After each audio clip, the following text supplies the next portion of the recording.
Hello viewers, আসসালামু আলাইকুম। চলে আসলাম আপনাদের মাঝে নতুন একটি নিয়োগ বিজ্ঞপ্তি নিয়ে। আপনারা দেখতে পাচ্ছেন বাংলাদেশ জুডিশিয়াল সার্ভিস কমিশন সচিবালয় কিন্তু নতুন একটি নিয়োগ বিজ্ঞপ্তি প্রকাশিত হয়েছে এবং তাদের অফিসিয়াল ওয়েবসাইট থেকে কিন্তু প্রকাশ হয়েছে 13 মে 2024 তারিখে। এখানে টোটাল 968 পদে হচ্ছে নিয়োগ দেওয়া হবে এবং আপনারা দেখতে পাচ্ছেন আপনারা আবেদন করতে পারবেন https://bgsccr.teletalk.com.bd এই ওয়েবসাইটের মাধ্যমে আপনি আবেদন করতে পারবেন। চলুন আমরা দেখছি কোন পদে কতজন লোক হচ্ছে নিয়োগ দেওয়া হবে। আপনারা দেখতে পাচ্ছেন লিপিকার, এক্ষেত্রে হচ্ছে আপনার 62 জন নিয়োগ দেওয়া হবে এবং দ্বিতীয় দেখুন স্টেনোগ্রাফারে হচ্ছে নিয়োগ দেওয়া হবে হচ্ছে 20 জনকে। তারপরে লিপিকার, মুদ্রাক্ষরিক কাম কম্পিউটার অপারেটর নিয়োগ দেওয়া হবে 170 জন, আপনারা দেখতে পাচ্ছেন এখানে। তারপরে এখানে দেখুন যে স্টেনোটাইপিস্টে 78 জনকে নিয়োগ দেওয়া হবে, বেঞ্চ সহকারী হচ্ছে 11 জনকে নিয়োগ দেওয়া হবে, বেঞ্চ সহকারী সিএমএম এর ক্ষেত্রে 69 জন, অফিস সহকারী কাম কম্পিউটার মুদ্রাক্ষরিক 12 জন, গাড়ি চালক 12 জন, তারপর হচ্ছে এখানে গাড়ি চালক সিজেএম এর ক্ষেত্রে বা সিএমএম এর ক্ষেত্রে 8 জন, জারিকারকে হচ্ছে 130 জন হচ্ছে এখানে নিয়োগ দেওয়া হবে। অফিস সহায়ক হিসেবে 299 জন, সবচেয়ে বেশি পোস্টে হচ্ছে লোক নেওয়া হবে হচ্ছে এই পোস্টে। নিরাপত্তা প্রহরী ডিজির ক্ষেত্রে 26 এবং নিরাপত্তা প্রহরী সিজিএম এর ক্ষেত্রে হচ্ছে 68 জন এবং প্রত্যেকটার ক্ষেত্রে যে এই যে এখানে আপনারা শিক্ষাগত যোগ্যতা দেখতে পাচ্ছেন কোন পোস্টে আপনার শিক্ষাগত যোগ্যতা, যেমন আপনার নিরাপত্তা প্রহরী ডিজির ক্ষেত্রে 8ম শ্রেণী বা উহার সমান পরীক্ষা উত্তীর্ণ হতে হবে। তারপর হচ্ছে আপনি যদি অফিস সহায়ক পোস্টে আবেদন করতে চান তাহলে কোনো স্বীকৃত বোর্ড হতে উচ্চ মাধ্যমিক স্কুল সার্টিফিকেট পরীক্ষায় উত্তীর্ণ এবং উহার সমান পরীক্ষা উত্তীর্ণ হতে হবে, এইচএসসি কমপ্লিট থাকতে হবে।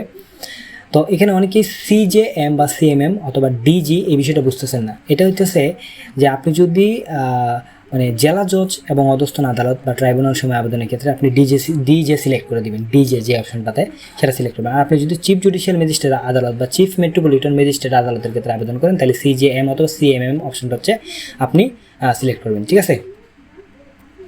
তো আপনি যদি জেলার ক্ষেত্রে করেন তাহলে ডিজি, যেমন আপনি যদি নিরাপত্তা প্রহরী হচ্ছে ডিজি সিলেক্ট করে আবেদন করেন তাহলে হচ্ছে আপনি আবেদন করেছেন হচ্ছে জেলা জজ ট্রাইব্যুনালের ক্ষেত্রে। আর আপনি সিজিএম এর করেন তাহলে আপনি এই যে 68 পদে আবেদন করবেন, এটার ক্ষেত্রে হচ্ছে আপনার এখানে আপনি হচ্ছে মেট্রোপলিটন ম্যাজিস্ট্রেট আদালতের ক্ষেত্রে সেটা হবে। এখন আপনার বয়স হয়তো 18 থেকে 32 বছরের মধ্যে হতে হবে এবং বিভাগীয় প্রার্থীর ক্ষেত্রে বয়স সীমা হবে 40 বছর, সেটা আপনারা জানেন আশা করি। এবং অনলাইনের মাধ্যমে আপনাদেরকে আবেদন করতে হবে। আবেদনের ক্ষেত্রে আপনাকে প্রথমে এই যে এই ওয়েবসাইটে চলে যেতে হবে, তারপর হচ্ছে আপনাকে আবেদন করতে হবে। আবেদন শুরু হবে হচ্ছে এই মাসের 18 তারিখ থেকে, আর 4 দিন পরে আবেদন শুরু হয়ে যাবে। 18/5/2024 তারিখে হচ্ছে আবেদন শুরু হবে এবং শেষ হয়ে যাবে হচ্ছে আবেদন হচ্ছে জুন মাসের হচ্ছে 4 তারিখে আপনারা দেখতে পাচ্ছেন আবেদন শেষ হয়ে যাবে। সো আপনাকে অনলাইনের মাধ্যমে আবেদন করতে হবে, পেমেন্ট করতে হবে। সম্পূর্ণ প্রসেস আমি হচ্ছে আপনাদেরকে অনলাইনের মাধ্যমে দেখিয়ে দিব কীভাবে আবেদন করবেন, কীভাবে পেমেন্ট করবেন। তো এর জন্য হচ্ছে আপনারা অবশ্যই যেটা করবেন আমাদের চ্যানেলটি সাবস্ক্রাইব করে আমাদের সাথে থাকবেন। এবং 1 থেকে 5 নং ক্রমিকের জন্য আবেদন ফি এখানে নির্ধারণ করা হয়েছে 100 টাকা, 412 টাকা, 112 টাকা এবং বাকি যে 6 থেকে 8 নম্বরের জন্য 50 টাকা করে আপনাকে পেমেন্ট করতে হবে। 6 টাকা 456 টাকা খরচ হবে আর কি। সো আপনাদেরকে প্রসেসটা আমি দেখাবো।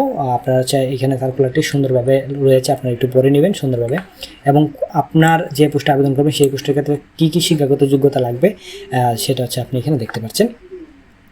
সো আশা করছি আপনারা এই নিয়োগ বিজ্ঞপ্তিটি হচ্ছে বুঝতে পারবেন এবং আপনারা পড়ে নেবেন। আমি আপনাদেরকে পিডিএফ লিঙ্ক ভিডিও ডিসক্রিপশনে দিয়ে দেবো। সবাই ভালো থাকুন, সুস্থ থাকুন। আসসালামু আলাইকুম।